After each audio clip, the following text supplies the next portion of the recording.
Today, we are going to discuss some extremely controversial topics. And because this is going to go on YouTube, there are certain words I cannot say. So just to warn you, I will write down these words, but I will not say them. Because if I do say them, then I will get censored on YouTube. Today, we're going to look at how evil triumphs.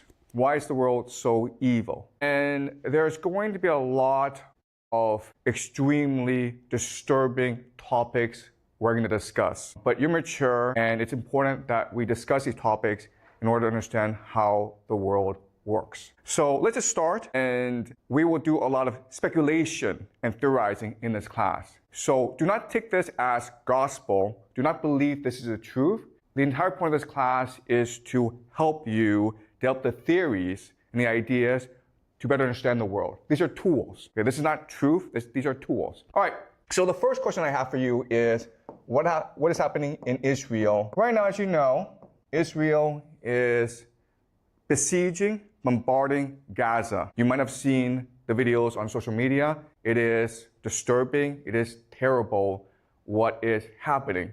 The word that we use for what is happening in Gaza is this word. You are not allowed to say this word on YouTube, but that is the intention. What I will argue, though, is that the truth is far more disturbing than this. What is really happening in Gaza is a ritual sacrifice. And this happens quite often in human history. If you go back and you look at the real history of humanity, this happens quite often. Some of the most famous examples are the Aztecs. We've dug up temples of the Aztecs, and inside the temples are thousands and thousands of human skulls. So before they went to war, they practiced human sacrifice.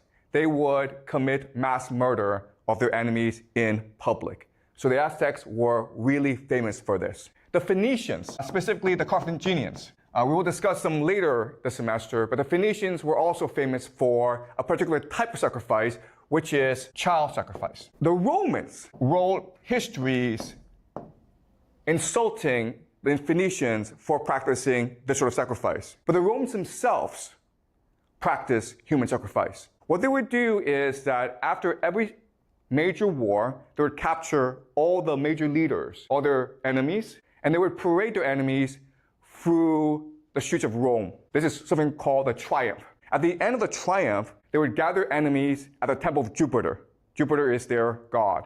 And then they would strangle to death their enemies. That's sacrifice. That's human sacrifice. They didn't call it that, okay? And they sort of disguised it, but we know for a fact that they did do this. So the question for us is, why is it that this happens? Why do the Aztecs do it? Why do the Phoenicians do it? Why do the Romans do it? And why is it today the Israelis do it in Gaza? And remember, what the Israelis are doing is quite horrific because it is really this sort of sacrifice. Why? Because 47%, almost half of the population of Gaza is under 18 years old. So the majority of people who are getting killed are in fact children. What is most striking or blatant about what's happening in Gaza is that we can all see it for ourselves. And it's almost as though the Israelis want us to see it and want us to hate them, right? You can see all over the world, popular opinion is turning against Israel. You have these popular protests all around the world protesting what is happening in Palestine. If they really want to do this, right, there are actually much more effective ways of doing this. For example, you could just poison their water, or you could poison the air so that everyone in Gaza gets a fast cancer, right? We have the technology to do this. So Israel could do it this secretly and no one would talk about it. And in 20 years' time, 30 years' time, the population of Gaza would all be gone. It would be a very secret, right? Instead, they choose to do this in front of the world. And my argument to you is that this is intentional. They want the world to hate them because by doing this, they create the ultimate taboo, right? We find this disgusting and contemptuous, so the entire world will unite against Israel. But guess what? that's what their religion wants. In the extreme form of Jewish eschatology, or the religion, they believe that at the end of the world, Israel will fight the entire world and God will help Israel triumph in the end. So what's really happening in Gaza is that there are extremists within the Israel government who want to accelerate the process of the end of the world, where Israel will face the world.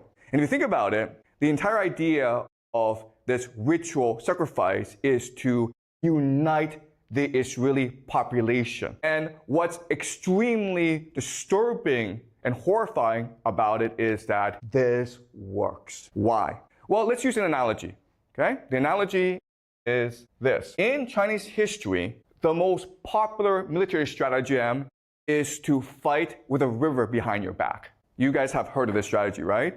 Where, okay, an army is losing, okay? It's being scattered by the enemy. So what the general does is forces the army to retreat to a river. And now with the river blocking your escape, you have a choice. You can either drown in the river or you can fight to the death.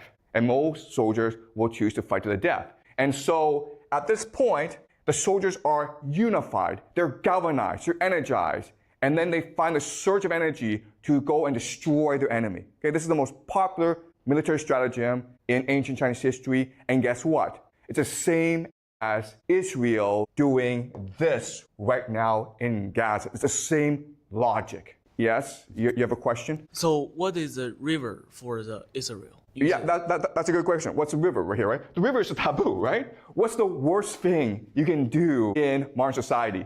Killing children, guys, right? So there's no exit for Israel. You either go all the way or the world comes and destroys you anyway. And in fact, what's really interesting is that if you go online, you will see Israelis go around the world and causing trouble everywhere. They're going to start fights. They shout death to the Arabs on public buses in the Western world. It's intentional. They want to unite themselves by dividing the world, by angering the world. Okay? Does that make sense? All right. So this is all very disturbing. And I want to slowly unpack, reveal to you how this works. Okay? So to do this, what I'm going to do is I'm going to use a thought experiment. The thought experiment is this. Let's just say that there's an island. We don't know where the island is, but it's an island. And there's no escape from the island.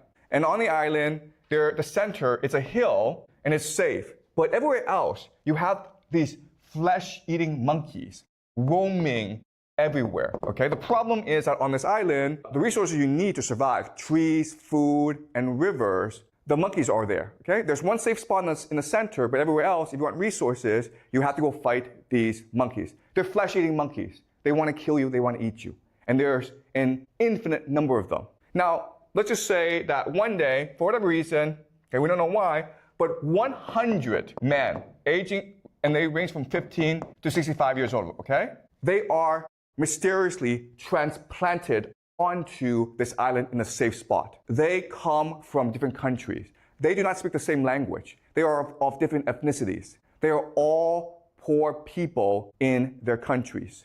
They don't have much education. So they're there, and they realize quickly that the situation is utterly hopeless. There's no escape from this island.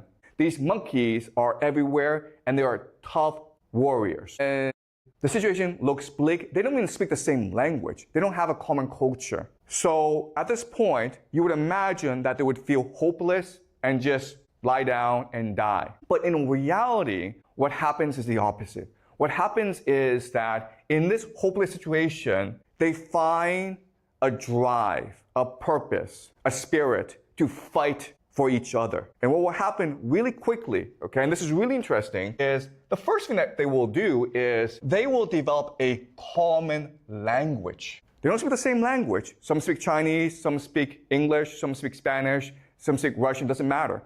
They will very quickly develop a common language. And then what they will do is, with this common language, they will start to tell each other stories of where they come from. And then these stories will become a common myth, a founding myth of why they're here. And they come to believe that God has chosen them to save the world. and that's why they're here. Then what they will do is, with this new religion, they will start to develop rituals to reinforce this religion. These rituals include sex, okay? So these men will have sex. And the reason why is to create intimacy and bonding among them. And there'll be a lot of religious rituals as well. Another thing that they will do is pick a leader. There's 100 of them. They need a leader to organize them. And so we can imagine that during the leadership election, everyone gets up to speak. Now, the man who's 65, he is wise. He has experience. He has strategies. So he delivers a very powerful speech, inspiring everyone and telling people how they can survive against the flesh-eating monkeys, okay? So he's really smart. Then suddenly you have a man up here who's 15 years old or 16 or 17, okay? He is not articulate. He has no ideas. What he does is this. He stands in front of everyone and he's bold and he's brave and he looks at everyone without saying a word. He shows them his hand, okay? He shows them his hand. Then from his pocket, he takes out a knife, okay? And then he cuts off his hand in front of everyone. And he does not cry. He just looks at everyone as though nothing happened. Let me ask you this question. Who does everyone pick to be their leader? The second person, obviously, right? The man who has shown sacrifice and commitment and devotion to everyone else. The old man has ideas, and he will become the advisor to the leader, but the leader is the man who is most willing to die for everyone else. And so in this situation, the bravest among them will come and emerge as the leader. And as such, what will happen is that these people, these men, will become extremely inspired and devoted. Even though they are weak, they will learn to become strong. Even though they are poor and uneducated, they will learn to be wise and clever and strategic. They will radically transform themselves. And ultimately, what will happen is the idea of cohesion. Cohesion like brothers. Cohesion like a family. They will understand each other, even though they're from different cultures, even though they have different backgrounds. They will understand each other better than they understand their own children and their own wives. And this cohesion will lead to something called synchronicity. Synchronicity is when people act in unison together. So a very simple example of synchronicity is a sports team, right? When you watch a soccer match, how is that soccer team able to work together? Well, because of synchronicity, because their minds are alike. It's what we call a hive mind. And this allows for something called telepathy.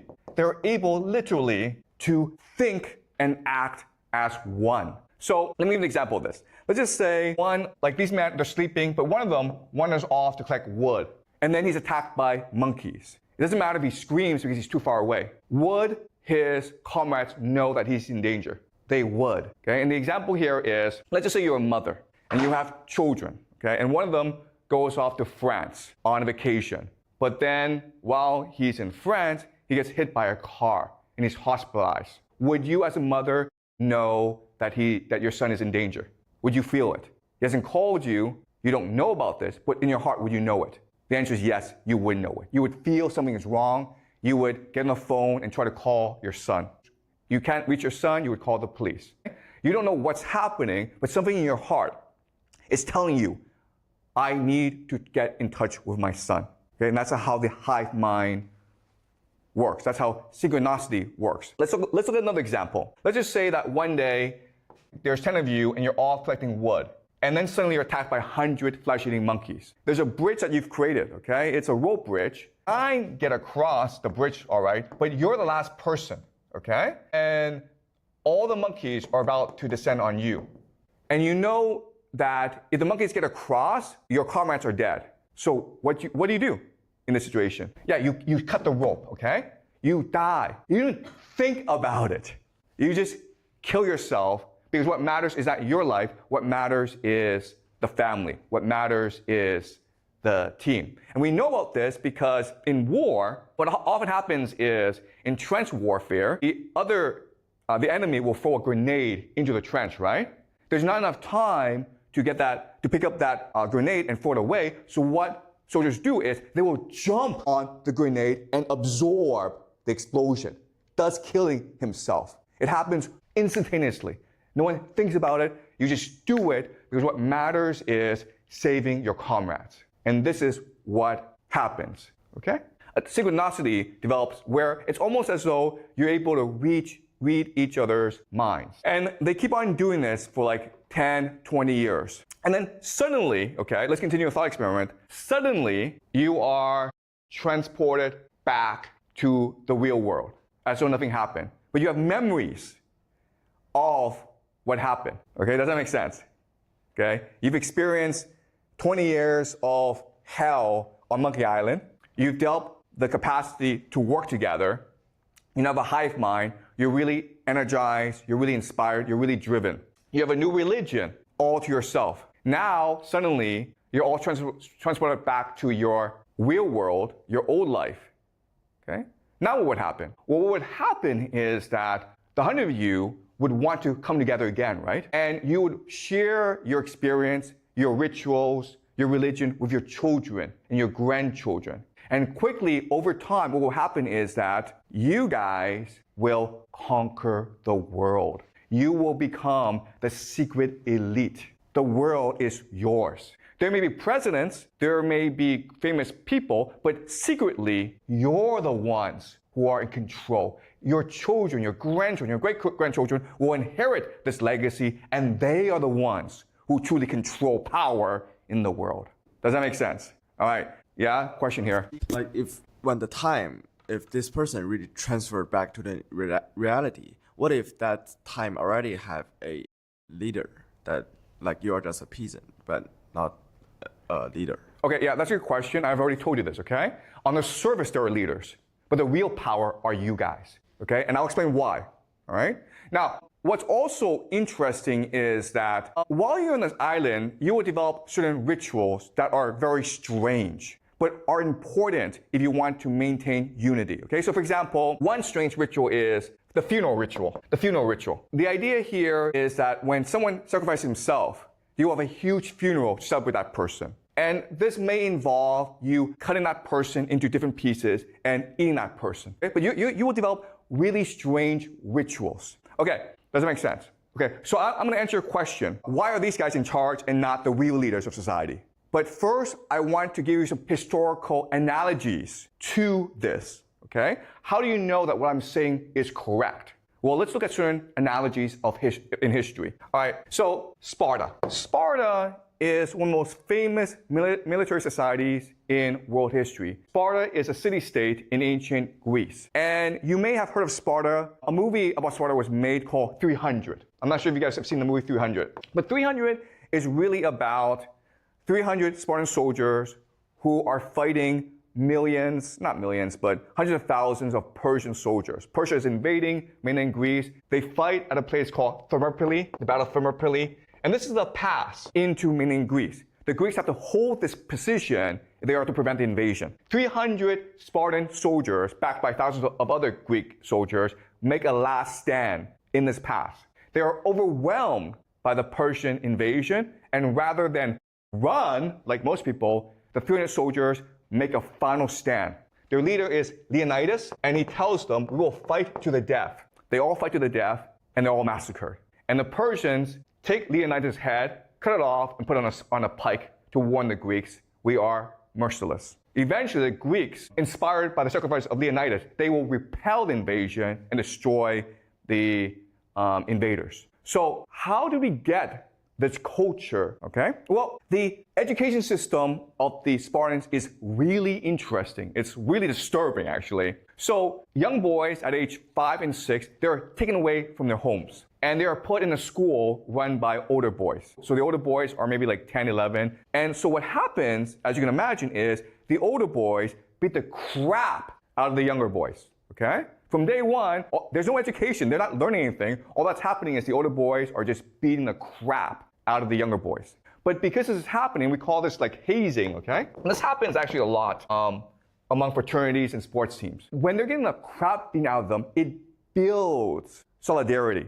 It builds brotherhood. So these young boys who are 5 and 6, they learn to love each other because only by helping each other can they survive the brutality, okay? Then what happens is when they become 11, 12, 13, when they hit puberty, this is really interesting, they become mentored, okay? Mentored by an older soldier, an older Spartan soldier who's maybe 28, 29, 30. But he has a family. They become lovers. They have sex with each other. And this builds group solidarity. Okay, so during hazing phase, these young boys learn to trust each other. They learn how to bond with each other. During the mentorship phase, young boys learn to think like in a hive mind. Okay? They learn to be part of a larger group. Then when they turn 18, they graduate. And in order to graduate, what they do is this. They have a mission. So the Spartans have slaves called helots, okay? These are just people that they've conquered and who are now work as slaves in the fields for them, okay? They're like serfs. So there are lots of rules governing the helots. An important rule is curfew. So if it's dark at night, you cannot be outside the house. If you are outside the house at night, you could be executed, okay? So as a graduation mission, these young soldiers hide in the fields at night, okay? They hide in the fields and they wait for the sun to go down. So it's now dark. And they look for helots to come back because they're late. And what they'll do is they'll sneak up behind the helots and cut their throats. Okay, this is basically sacrifice, okay? Human sacrifice. So the Spartans did this as well. It's a very common thing. And what this does is it builds group cohesion, leading to synchronicity. There are thousands of city-states in Greece. Only Sparta did this. And it made everyone think Sparta was disgusting. Everyone hated Sparta. But it kept Sparta unified. And it made Sparta into the dominant military power in Greece at that time. Okay? What happened then is Thebes, another city-state in Greece, they would copy the Spartan system. Okay? But they made it voluntary. In Sparta, you had to be an elite to be part of the system. But in Thebes, anyone could join the system. And they called the system the Sacred Band of 300 soldiers. And they were, again, lovers, okay? But this is really important for you guys to understand. At this time in history, there's no concept of homosexuality. It was perfectly permissible. No one cared if you had sex with men or animals or whatever, okay? It was not a big deal. This comes much later in modern times. Back then, homosexuality was not considered a concept, okay? If you're out in the field, if you're out at war for like years and years and there's no woman around, you're gonna have sex with other men. It's a very natural thing to do, okay? It doesn't mean you're homosexual, okay? So the Sacred Band of Thebes became the dominant military power after Sparta, okay? It's called the Sacred Band. And they were like the vanguard. They were the spearhead. They would be the first in battle. And they were so ferocious that their enemies would run away. Then what happened is that Macedonia would copy the Theban system. Who's the most famous Macedonian in the world? Do you guys know? Which Macedonian is the most famous ever in human history? You know the name, but you may not know he's Macedonian. Alexander the Great, okay? His father is Philip II. Philip II is the one who actually built the greatest army in the world, the Macedonian army. And it was Alexander the Great, his son, who would take this army and conquer Persia. Okay, we'll learn this later on. But Philip II learned all this from Thebes. And at first, Macedonia and Thebes were allies, but Philip II was very ambitious. So then he wanted to conquer all of mainland Greece. And in 338 BCE, at the Battle of Synchronicity, Macedonia fought against the combined might of Thebes and Athens. And Macedonia destroyed Thebes and Athens, okay? Because Macedonia basically copied the system from Sparta and Thebes. At this point, Macedonia should have destroyed the entire Theban and Athenian army. But when all was lost, the Sacred Band, they stood in the middle of the field and they blocked the advance of the Macedonian charge so that everyone could escape back into the cities. They did not fear death. They welcomed death. For them, what mattered was honor and sacrifice. And that's how you create the greatest army in the world. Okay? Does that make sense? So these historical analogies give credence to our thought experiment. Okay, now we're going to look at a question, which is, okay, why does this system work? Okay, so let's do game theory. Game theory. Game theory is just a study of how to win games, okay? It's a very general thing. So let's do a thought experiment and just say there's about 1 million people in the world, okay? There's 1 million people in the world, and they're all trying to win the game against each other, but only one can win. Well, according to game theory, the best way to win a game is by, does anyone know? Cheating, okay? Cheating. If you follow the rules, you will never win the game. You have to cheat. And in this game, the best way to win is by coordinating with other people, right? Because everyone's playing by himself. So if you can work with other people, then that gives you a huge advantage over everyone else, right? The problem with this is the moment that people start coordinating, it forces an arms race of coordination. So maybe these few are working together. These 4 now are forced to work together, which now forces these 5 to work together. So if you are the first to work together, you get screwed in the process. So if you cheat, you have to cheat secretly, okay? You have to coordinate without people knowing you're actually coordinating together. You have to conspire secretly, okay? And there are different ways to collaborate secretly, okay? So let's look at examples. So family is one example, right? Of coordination, synchronicity. Another example is religion. If you have a leader, right? If you have a similar race, ethnicity, and you have a similar language. Okay? So these are examples of how you get people to coordinate together. The problem is that these are all obvious to people, which forces them to do the same thing. But there's a strategy that you can use that allows you to coordinate secretly and defeat all your enemies. And this strategy is called transgression. Transgression. The breaking of taboos, the breaking of social norms, the breaking of social laws. Transgression. Okay, so let's study this concept. So the idea is that, the theory is that the greater you transgress, okay, this is the level of transgression, the greater your cohesion, which leads to synchronicity. Okay, that's a theory I want to propose to you. So transgression, I mean, it's a very simple idea. You're breaking the rules, right? You're cheating, and therefore everyone wants to put you in prison, which means that the only way that you can survive is if you keep the secret among your group, right? Which forces cohesion. Does that make sense? And we see this in all aspects of society. So the most basic form of transgression is just joking or pranking. So for example, you guys, 6 of you, decide, you know what, we're going to play a joke on the school. We're going to cover all the rooms with toilet paper. It's a joke, it's a prank. But obviously, you don't want to get caught because the school will punish you. And this joke and this prank will make you more cohesive, right? Because now you have a secret amongst yourself. And if anyone betrays you, you're all screwed, right? Does that make sense? That's the logic.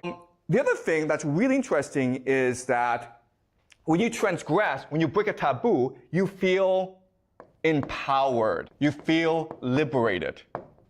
And it becomes addictive, right? You fill the school with toilet paper. You're like, that was a lot of fun. Why was it fun? Because you broke the rules. You feel more powerful than my teacher. And so you keep on doing more and more of this stuff, right? Then you may be like, hey, let's go to the store and steal a candy. That candy may cost $1, nothing, right? But you try it and you are terrified. You're seized by doubt. You're seized by fear. Sorry, so this is the sound that tells us that we should go on break, but again, we don't go on break in this class, okay? So I apologize. We're not taking a break. We keep on going, okay? But that's what the sound is. Okay, so you're terrified because your mother, your teachers, everyone told you stealing is bad, right? But when you actually go and do it, how do you feel? You feel energized. You feel liberated. You feel empowered. And if your friends were with you, the friendship becomes much more unified, much more cohesive, much more synchronized. Does that make sense? And now you want to like, let's break more rules. Let's see what happens if we break more and more rules. And you keep on going because it's addictive. And ultimately, there's a transgression that is the ultimate taboo, which is what? You guys know? Yeah, right? This, right? Can you think of a more worse transgression than this? That's why they do it. Because it feels empowering. It releases energy. They do it because they believe that when you do this, it releases divine energy. And when you actually do it, okay? Guys, I'm not telling you to go do this, okay? Please do not do this, okay? And please remember, okay? This is evil. We should not be doing this. But when you actually go and do it, those who can do it, they feel as though they are now inundated. That now they are now filled with divine energy. They found the secret of the universe. They found the ultimate power in the world. Another transgression, which is not as bad, but pretty bad, is the idea of incest, right? And there are secret societies out there, guys, that do this. And you know what, guys? I hate to tell you this, okay? But they do it in public in front of everyone else because that creates both group unity, synchronicity, and it releases in their minds divine energy. They have now access to God. If you want to know what secret societies do, well, this and this, okay? And again, this is only a small group of people. But now we know why these people control the world. Because they're able to keep secrets. Because they're more motivated than everyone else. And they're able to work together in a way that allows them to achieve ultimate power. These leaders you see, right? These leaders you see, they are puppets. They are just the face. The real power are these secret societies that practice these rituals. And again, I'm not saying this is the truth. I'm just saying this is a possible theory about how the world works, right? Because this is a class of speculation. It's a class of theory. Don't think this is the truth, okay? But you can think about how this works and ask yourself, does it explain the world, okay? All right. So having explained this, what I want to do now is go into the deep theory as to why this is happening, okay? So if you talk to these people and they're honest with you, they'll tell you that when we do this, we access God, and God gives us divine power because they're superstitious and they're stupid, okay? Just because they're the elite, just because they're the powerful people, does not mean they're clever. In fact, they're kind of stupid if you actually meet them, all right? But I'm going to explain how this system works. And when I explain it to you, it will make sense. Okay, but are we clear so far about what's happening, guys? All right? I know this is disturbing, and I know I'll probably get banned on YouTube for this, but it's important that we do this, okay? All right, so now I'll explain the theory as to why this is happening. How is it transgression is able to unleash divine energy? Okay, so Kant. We will look at some major thinkers, and they're really deep thinkers, and we'll go more into them this semester, but I'm going to introduce them, okay? So Kant. Remember from the first class, Kant had a theory of how the world works. There is no objective reality that we see, okay? So before, the assumption was that we just absorb reality, okay? So Kant says that we were active participants in reality. How? Well, because our brains are filters. We add space and time to reality. Space and time does not exist outside of us, okay? So the objective reality is called noumena, okay? The things in themselves. Do not worry about these names, but this is the objective reality. What happens is that for our filters, we interact with the noumena, and that creates something called the phenomena, the things that we see, the phenomena, okay? And that's the world we know. The noumena we can never ever know. That's the theory of Kant. And this has been confirmed by neuroscience. So this is basically the most accurate model of the world that we have.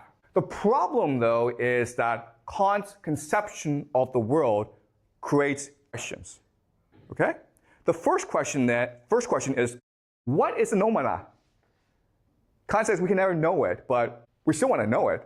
Okay, that's the first question. Second question then is, who gave us these filters? Right? Where do our filters come from? How do our minds work, and who created our minds in the first place? The second question. The third question is, if we are all seeing the world through our own lens, how do we know that we're seeing the same world? How do our perception of the world align together? Okay? So Kant creates these problems. Hegel, who comes after Kant, Friedrich Hegel, by the way, he proposes a solution to these three problems. And what he says is this, and this is really important for us to understand, is the noumena is the Geist. The Geist is hard to translate. We usually translate it to mean spirit. Okay? So what Hegel is saying is that the spirit world is what creates the material world. We are just a shell. What really matters is the spirit world. Now, it's really important to understand the concept of the Geist, okay? And again, it's German, but there's no actual English translation for it. So it's best to see Geist as a combination of three words that derive from Geist. Okay, these three words are ghost, geyser, and gist. Okay, so these three English words are derivatives of the German word Geist. Right? Most words in English are actually German in origin.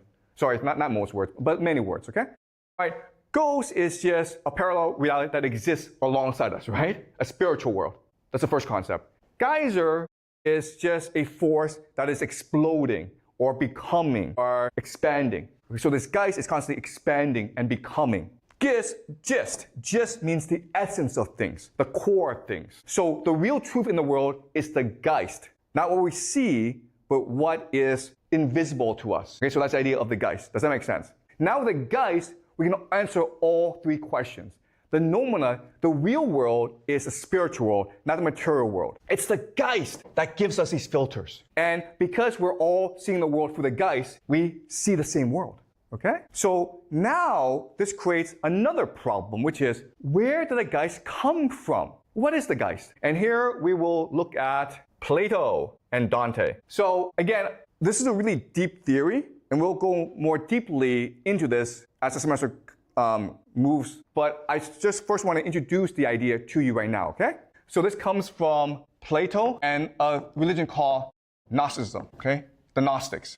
Gnostic just means knowledge. Okay, so in the beginning, the Big Bang, the force is the monad, or the one. Okay, there are different names for this thing, or nous. Just think of this as a supreme God, okay? The Big Bang, the sun almost, okay? The spiritual sun of the universe. The nous works by breathing. When he breathes, he vibrates his divine power. And through this, he creates new beings called dyads. Dyads are just pairs of forces. And these dyads then create different realities. All right? So different realities are being created through this interaction. And eventually, you reach Earth. Okay? So in other words, what Plato and the Gnostics are telling us is that the Geist is a multi-layer, multi-dimensional world that we access all the time. Okay?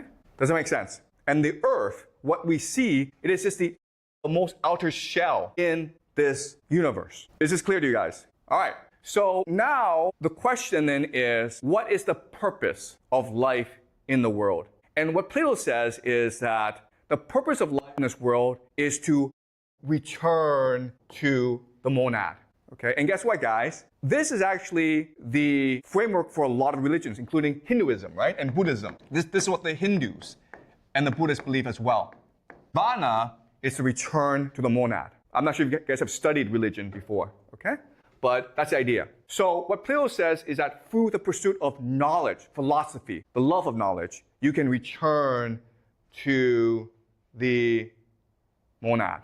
Dante, and we will study Dante in depth later on, okay? But Dante has another solution. What Dante says is that the monad is love, okay? And the monad, because he creates things, his divine spark emanates throughout the universe. Okay? So there is a divine spark in us, and this divine spark is called love. So we are able to love people. Mothers love children. You love each other because of this divine spark in you. And the more you love, the more you return to the monad. Okay? So Plato says, pursue knowledge. Dante says, pursue love. So now the question is, okay, this sounds all very good, but why does evil happen in the world? Okay, what's the source of evil, right? That's interesting. Okay, you have this theory of the universe, but then the question then is, why do people do bad things then? Why is there sacrifice in the world? Why are people doing all these bad things and not only getting away with it, but they're also controlling the world? That's a big question, right? So for Plato, the answer is very simple. This world doesn't matter. Who cares if they control this world? It's a fake shadow world. Ignore them. Just focus on the pursuit of knowledge because that allows you to be one with the monad. Okay? Who cares about this world? Give them what they want. Give them their power, their fame, their money. Who cares? Dante's answer is actually very interesting. Okay? That's Plato's answer. It doesn't matter. This world doesn't matter. Who cares what happens in this world? It's a prison anyway. Dante actually proposed something different. He says this: if the monad is love, love is trust. So the monad loves us, and as a result, the monad gives us free will. Now, free will can lead to bad things, for example, this world, but he has no choice in the matter. Because for him to interfere means to take away our free will. And free will is his greatest gift to us. But now and then, what he will do is he will send messengers to our world to remind us that there is a divine spark in us. and we can activate it and achieve a greater consciousness. And these messengers are Plato, Dante, right? Jesus, right? Does that make sense? So now and then the monad will send through the Geist, okay? The monad will implant ideas in these people who will then tell us the truth. But it's our choice whether or not to believe it because the monad has given us free will, all right? So for Plato, what's important is the pursuit of knowledge. For Dante, what matters is the pursuit of love, to love each other unconditionally, okay? And that's what they tell us. What the system also tells us is that the powerful want to deny this system, right? Because if they control Earth, the fake world, they want to make it as real as possible. Does that make sense? That's the source of their power. The belief that the only thing that matters is the material world, the prison that we live in. And that's why we have science. Science is negation of the spiritual world and the validation of the material world. If you cannot see it, it must be fake. So that's how power works. Now, transgression works in this model because transgression allows the powerful to align to a certain part of this universe, okay? Because in this universe, there are evil forces as well. Does that make sense? So for example, the metaphor is, think of the internet, right? Well, there are millions and millions of websites. And through transgression, by doing the same evil act, what the powerful have done is they've logged onto the same website, right? And because they've logged on the same website, it allows for synchronicity. It allows for them to think alike and to behave the same way, okay? All right, so that's the general theory. And again, this is all speculation. I'm not telling you this is true, but I'm giving you a framework to work with to better understand why things happen. We're just speculating. We're using our imagination here, right? I know this is a lot, but Kant, Plato, Hegel, Dante, we will go much more deeper into over the semester. I just introduced these ideas now. Okay, questions, guys?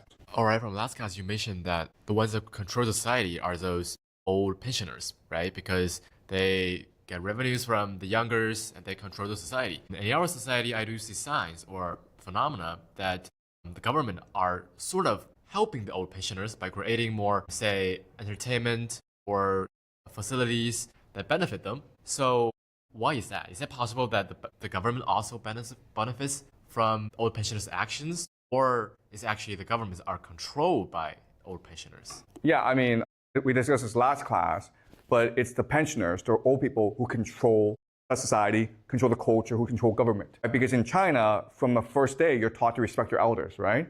You're taught that elder people are worth emulating, they're worth studying from. They're what's most precious about our society. So it makes sense that the government would create policies to most benefit the elderly. Okay, that's just the structure of Chinese society. Respect for the elderly. Okay, thank you. Any more questions, guys? Yep. Ember has a question. So I was just thinking about the model, and I think The monad. This Okay. model that we have on the board. So, like you said, the existence of evil is, if you don't mind repeating yourself. Yeah. So what is evil? Yeah. Okay, in the system. So in this system, what is evil is the denial of the system. Okay? So because the monad is the truth, it's love, right? So the closer you move to the monad, that's what's good. The further you move away from the monad, that's what's evil. So at the very end of this model is Earth.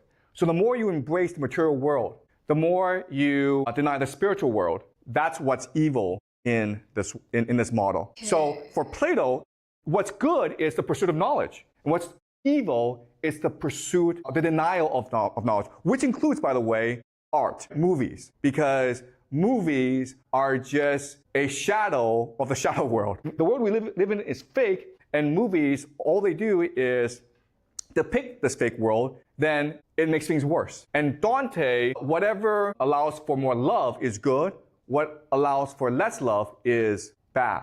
Okay? So just to add on to that, so what if, like we mentioned earlier, sacrifice can be considered as a way to unite people. It creates cohesion. And with cohesion... It unlocks divine energy because you're accessing a part of this model. Okay. Yeah, does that make sense? Yeah. Right? So, and that's why, as you're doing this sacrifice, they are worshiping a certain god. So sacrifice is part of their religion. It's not done independently. They have a religious framework for the sacrifice, and that's why they do it, right? They don't do sacrifice for the personal sacrifice. They do sacrifice as a consummation of their religion, because that's what their religion demands of them, right? And because so they're worshiping a God, they're sacrificing these people to send to this God, right? So they're accessing a part of this model, which is a lower part. There are evil beings in this model as well, right? But they go lower. So by being evil or like doing the bad deeds, we get, as long as it creates love in Dante's theory, it gets us ultimately closer to the monad. Yeah. But the evil now that we perceive is constructed by our current society. Yeah, so what Dante is saying about our current society is that our society is first and foremost anti-love. It does not allow for people to love each other. So for example, school, right? So without school, your parents would just care about your happiness. But because of school, parents care about your grades and whether or not you get into a elite American college and whether or not you get a good job. And so the parents deny your free will. They deny your agency. And as a result, you don't feel love, okay? So that's what Dante would argue. Our society is anti-love because the society is constructed in a way that does not allow for normal human relationships to flourish, right? In a normal relationship, your parents would just let you do whatever you want, I would think, you know? But because they're like, no. If I let you do whatever you want, you will not do well in school, and you won't be able to get a job, and then you become, I don't know, unemployed and a drug addict. Who knows, okay? Right? That's how they think. Does that make sense? So the denial of free will is anti-love, and therefore it's evil, and it limits you from getting closer to monad. That's right. Exactly. Thank you. Yep. Just like the what Amber mentions, that this world is anti-love, but what is the purpose of not letting us get closer to the monad? That's a good question, right? Why are they doing this? Because the people in power want to stay in power, right? Because what they're doing, it goes against the monad, but they want to stay in power. So they gain benefits such as power by disobeying the monad and letting others like disobeying the monad because they can keep their power. Okay, so let us be very clear, okay? This is really important. Different people will interpret this model in a different way, okay? In their conception, the monad's the evil one. Their God's the good one. They're liberating us from the monad by making us more focused on the material world, okay? Does that make sense? But the reality is that they were able to get their power because they had a religion that promoted transgression, which allowed them to coordinate well together. And now that they have this power, they need to rationalize why they have this power, and they need to develop systems to maintain this power. And that's why we have the world we live in today. Does that make sense? Okay? Does that make sense? They're powerful. They want to maintain the power, so they will think of new ideas that allow them to keep this power, even if it means denying the truth, okay? And again, guys, this is a theory. No one knows if this is true or not. I don't know. But like what you just mentioned, that nomad has two meanings to either... No. The nomad does not have two meanings. It has different names, but one meaning. Okay, this is really important for you to understand. There are different names for this, but it is the sun, okay? The divine sun, the source of all life. So Plato defines nomad as knowledge, and Dante defines nomad as love. No. Listen, okay, you have to get this straight, okay? This is everything, okay? Love, knowledge, everything, okay? The question that Plato and Dante are debating is, how do you return to the monad? Okay, so for Plato, it's the pursuit of knowledge that allows you to get closer to the monad. For Dante, it's the pursuit of love, okay? But this is the one and all, the infinite and the eternal. What Plato would say is that this is the perfect, this is the immutable, it will never change, and it's the eternal. It's always been there and it will always be there, okay? It is exactly Buddhism, yes. Ultimate end of things. It's more like abstract concept. It's not something physical that we can interpret as one thing or another. Yes, this is exactly Buddhism and Hinduism, okay? So this is really interesting how different religious traditions working in different localities have the same conception of the world, of the universe. And can we give someone else an opportunity to speak, please? Okay? Can someone else ask question? Like I know you're enthusiastic, but sometimes you want to step back and absorb the idea, okay? So you've asked a lot of questions, but go home, think about this some more, okay? Does that make sense? Okay, does anyone else want to ask questions? Okay, one more question, okay? Okay, can you ask the question again? I want to confirm that Plato or Dante, because Plato said that to learn knowledge and Dante said to pursue love. So they gives the way to let us approach monad. So the monad in the conception of everything is the same, okay? It is the source of everything. Plato and Dante are proposing different ways to become closer to the monad, right? For Plato, it's like spend your entire life learning mathematics, specifically geometry, because he thinks that geometry is really the language of the universe, the secret language of the universe. Dante says, that's too hard, guys. That's not intuitive. Like, for Plato's an elitist, right? Plato is like, only if you come to my school and you learn geometry, sacred geometry, will you access heaven. Dante's like, that makes no sense. The monad would not create a system which only the elite, the chosen, could access him. The monad, if he truly loves everyone, will give everyone the capacity to reach him. And that capacity that is accessible to everyone is love, right? Doesn't matter who you are, you can all love. But quite honestly, there are not that many people in the world who can do calculus, right?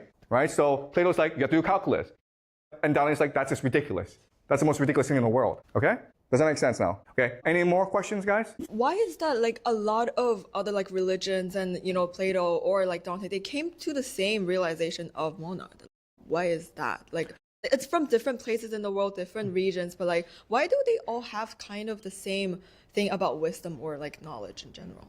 Yeah, so that's a really good question. And the answer is the Geist, right? The answer is, where do our thoughts come from? And where do our thoughts go? Do you really think that it's our brain that produces thoughts? Why is it that with the same brain, right? Same neurological structure, but we have different ideas? And why is it that I have so many ideas and others have limited ideas? Well, like biologically, we cannot explain it, okay? We never explain it. So if you study neuroscience, one thing that they will never ever ask is, where do our thoughts come from? Which is weird because that should be the most basic question, right? That's the first question you ask, but they never ask that. Why? Because they cannot answer it. And the answer, the possibility is the Geist exists, and our ideas come from the Geist.